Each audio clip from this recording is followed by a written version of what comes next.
Olá, muito boa noite a todos. Estamos aqui para mais um estudo do Livro da Esperança, psicografia do Chico, pelo Espírito de Emmanuel.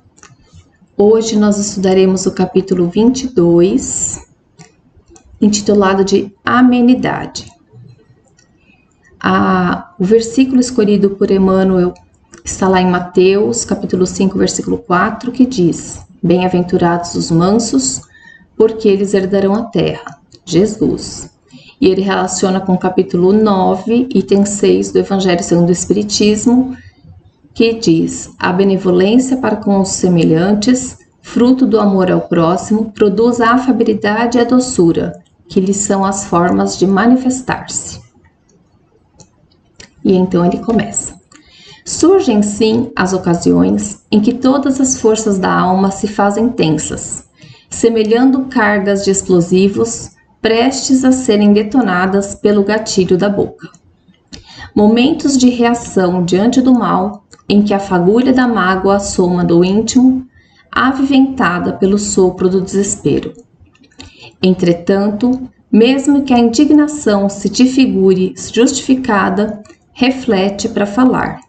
A palavra não foi criada para converter-se em raio da morte. Então, Emmanuel aqui começa nos advertindo sobre o uso da palavra. E como nós estamos olhando sobre a ótica de bem-aventurados os mansos, porque herdarão a terra, nós temos que relacionar isso com a nossa fala, com o modo como a gente fala, o modo como a gente se exprime. E ele coloca que nos momentos de reação diante do mal, a gente acaba se desequilibrando e alterando o nosso tom, a nossa maneira de falar. E as palavras, uma vez ditas, não podem ser recolhidas. Então, nós precisamos pensar antes de falar. Então, no momento em que alguma coisa acontece que nos irrita, que nos tira do sério, nós precisamos aprender a parar, respirar profundamente, umas 3, 4 vezes, para só então depois falar. E nós precisamos lembrar que a forma como nós nos expressamos pode se transformar como se fossem dardos mesmo, a atingir o outro pela intensidade, pelo sentimento que nós colocamos nas palavras. E ele relaciona com uma fala do Evangelho em que Kardec fala sobre a benevolência para com os semelhantes. Benevolência, bondade, né? E o nosso modo de falar com o semelhante expressa o quão benevolente nós somos uns para com os outros. Então, a primeira orientação que ele nos dá é para refletir antes de falarmos. E ele prossegue. Imagina-te no lugar do interlocutor. Se houve deficiência no concurso de outrem, recorda os acontecimentos em que o erro impensado te marcou presença. Se algum companheiro falhou involuntariamente na obrigação, pensa nas horas difíceis em que não pudestes guardar fidelidade ao dever. Em qualquer obstáculo, pondera que a cólera é bomba de rastilho curto, comprometendo a estabilidade e a elevação da vida onde estoura. Então aqui ele dá um segundo conselho, quando a gente for conversar com as pessoas, para a gente se imaginar no lugar do interlocutor. Então, se alguém falhou com você, ele pede para a gente pensar nos momentos em que nós falhamos com o outro.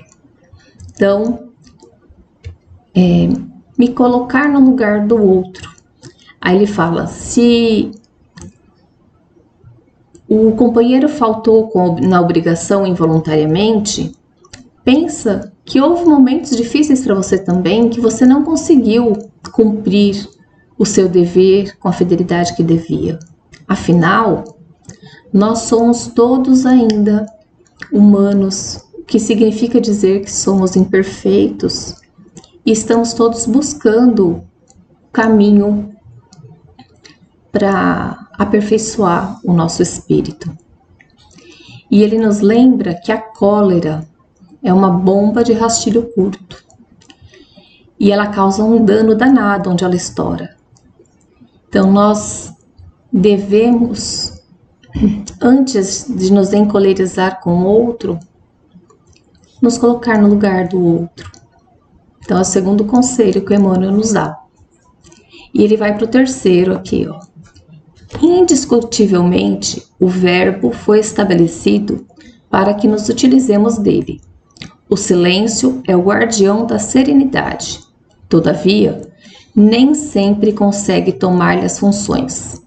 Isso, porém, não nos induz a transfigurar a cabeça num vulcão em movimento, arremessando lavas de azedume e inquietação.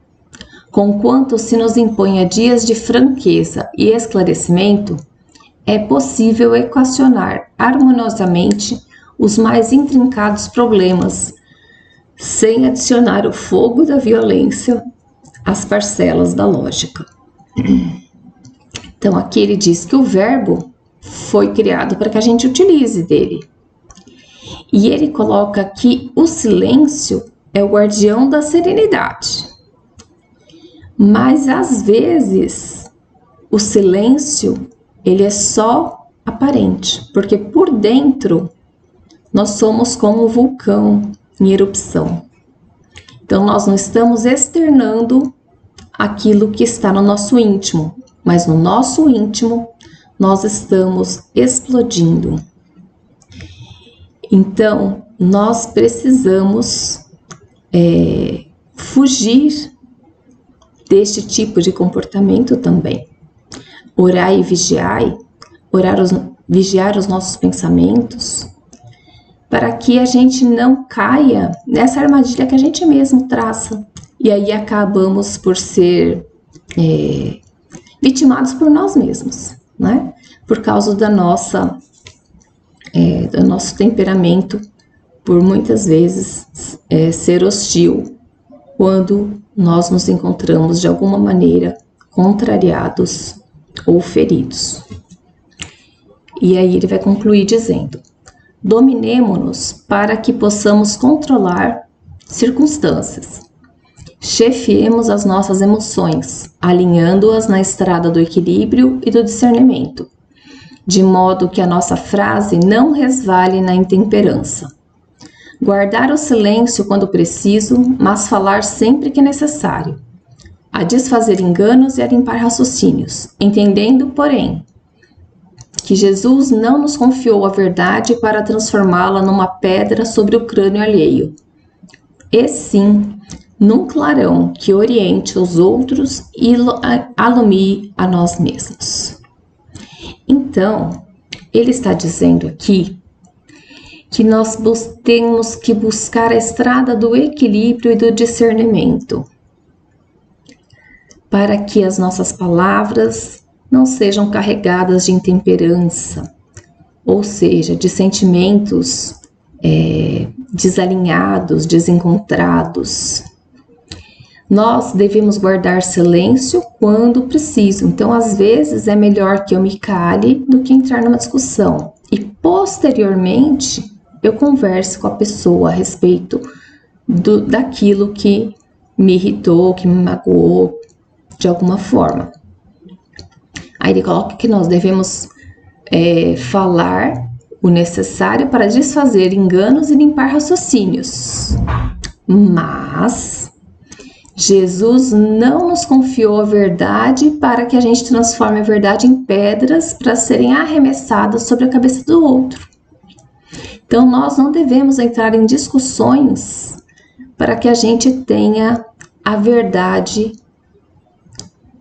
para que a gente tenha a verdade assim como se a gente fosse o detentor da verdade.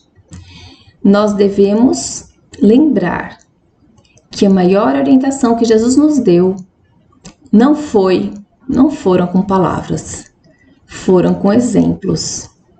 Então, ao invés de entrar em discussões a respeito de qualquer coisa, lembremos-nos que o nosso exemplo vale muito mais.